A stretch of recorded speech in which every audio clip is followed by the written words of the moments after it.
All I have to say is good. Yes, we are extremely frustrated with this team. Yes, this season has been a disaster class in terms of expectations, what fans were hoping for, what product we should be seeing out there on the basketball court. All of that is true. There's legitimate reasons to be frustrated with what's going on with this Sacramento Kings team. But we've been hearing rumblings, we've been hearing rumors, lots of chatter about potential blockbuster trades regarding the Sacramento Kings squad, and a lot of them, especially given his current contract situation, involve De'Aaron Fox. And we've seen this season. Yes, the jump shot sometimes inconsistent, like the most recent game, not knocking down a ton of threes out there for this squad, but that is what it is.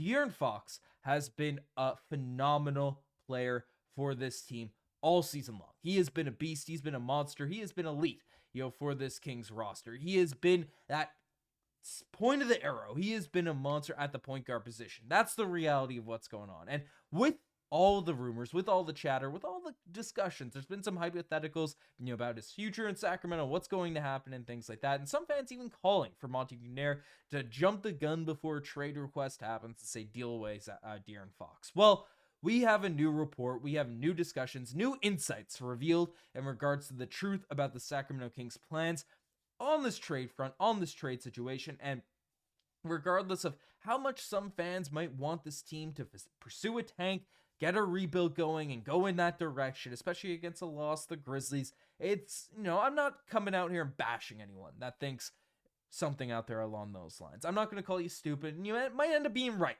There might be no proper ceiling for this Kings roster, but there are a few proper holes. There are some real problems with this Kings roster, with this Kings decisions in the rotation, with what's going on out here on this team. The problem is not De'Aaron Fox, and this guy needs to be on the Kings long term, and frankly, new reports reveal that's the plan for Sacramento. It's essentially, Evan Sideri came out and said the Kings will not be making De'Aaron Fox available on the trade market. Sacramento is all in on their core of Fox, Domantas Sabonis, DeMar DeRozan, Keegan Murray, and Malik Monk. Look for Sacramento to be a buyer in order to help their standing out there in the Western Conference. Now, again, I've been outspoken on how I've enjoyed DeMar DeRozan, Sabonis, their level of play over the course of the season. Sabonis especially, he has been on another level for Sacramento ever since the team has traded for him. And Malik Monk off the bench for a lot of the season has been a crucial piece, a crucial play. So it's another discussion as a whole to talk about this core, and we will get into that in this video.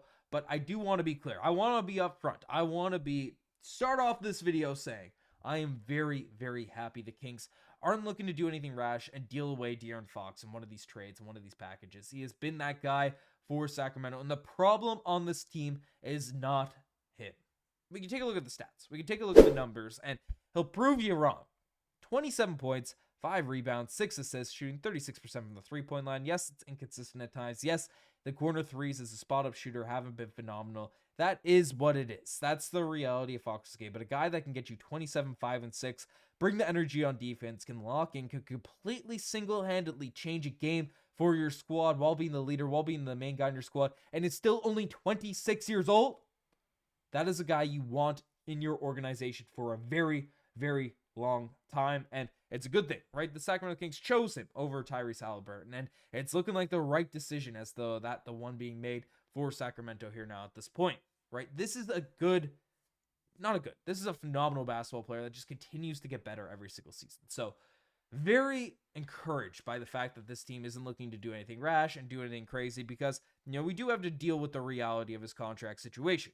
Following this summer, he is extension ineligible, and if he doesn't pick that up that extension, he has 1 year left on his deal, and he has made some interesting quotes about wanting to be in a winning situation, wanting to win games, which he should. He should want to win games. That's what he is. He's a competitor by nature, but he's also been outspoken about how he'd love to be in Sacramento long term, be on the squad, be on this team for the future, and all of those types of things. So, De'Aaron Fox, very, very encouraged about this decision because everyone wants to be rash. Oh, everyone wants the shiny new thing. Trading De'Aaron Fox, the returns for that just don't project to be anything better than De'Aaron Fox. So, doesn't make sense to make that trade. I do think moves need to be made. I do think there are holes in this roster. And the core that, the names that were brought up in that core, right? De'Aaron Fox obviously is a beast. DeMar DeRozan, at the contract the Kings got him at, is a very valuable wing player. Sabonis is a big man, one of the best in the NBA. Malik Monk, best sort of volume scorer off the bench, whether he's starting off the bench, whatever the heck the Kings decide to do, right? He is a very valuable piece for this team, especially on the contract that he was re-signed for. The one guy that's been underwhelming and underperforming over the course of the season, and it's only really in one area, has been Keegan Murray for this team, for this squad, right? Because, again, I saw it again last night.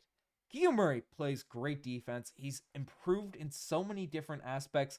He's asked to play a little bit of a different position this season, getting a bit more rebounds, playing a proper forward spot, and he's elevated in those areas. But the one thing that really gave Keegan Murray his high upside, why he was untradeable in those Pascal Siakam and those OG Anunoby and all those random discussions that have been floating around in recent years for Sacramento that would have been brought in a more win-now players, because he has the potential to be one of the most elite 3-and-D players out there in the NBA. I think the defense is as advertised. I think he has been good on defense. Sometimes it gets over-glared because there are different holes out there in the wings for Sacramento, but I think he brings the hustle, brings the energy, brings the strength out there on the defensive end. But 3-and-D, you need that 3. And his 3 has completely fallen off a cliff this season. And it hasn't gone back to that sort of rookie season form. It hasn't been at that level, it feels like a very long time. And it's just so frustrating because Keegan Murray, on this team, and, we're Monte McNair searching for answers, searching for anything to really be valuable, be positive for this squad, right? That's a guy that just fits exactly, in theory, what the Kings need. And frankly, he hasn't been able to do it. He hasn't been able to knock down those shots at a consistent rate for the Kings. And when he does, the team wins. That's the reality of it. You look at the Rockets game, Keegan Murray went, over 40% from the three-point line. You win. That's what happens. And, it's his fault. His underwhelming play has led people to, bring up all those Brandon Ingram discussions, bring up all those random chatter there. Now, with this De'Aaron Fox sort of report, things that have come out, things have changed out there in the Brandon Ingram odds now, as well as basically, new report came out in terms of the most favored teams or likely teams to land Brandon Ingram via trade, and the Kings are no longer on that list. A few weeks ago, they were in the mix, they were in the chatter, but the Kings are not in the mix for Brandon Ingram right now. So we can write that off, despite the struggles from Keegan Murray. But build around De'Aaron Fox, they want to build in some guys that make sense around this team. Brandon Ingram, thankfully, isn't even though Ingram could be interesting, especially at a cheap price, but he's no longer in the mix for Sacramento, at least as of right now. So, again, the Kings team bought into Keegan Murray. We'll see what direction they go. It's tough to make moves. It's tough to make shakeups, when you have so many guys out there under contract and the guys you want to keep around and guys to do different things. But I don't know. We'll see what the Kings do, but I am a silver lining to this dark cloud that has been covering this Kings team for the course of the season is they don't seem like they're going to do anything rash and trade away De'Aaron Fox. So, it's probably better than what Vladdy would have done, but that is what it is. It's a whole nother discussion. Let me know what you guys think about this report, about what's come out here at this point. You guys best think as far. Subscribe to the channel if you haven't already. Anyways, I'm signing out. Cheers.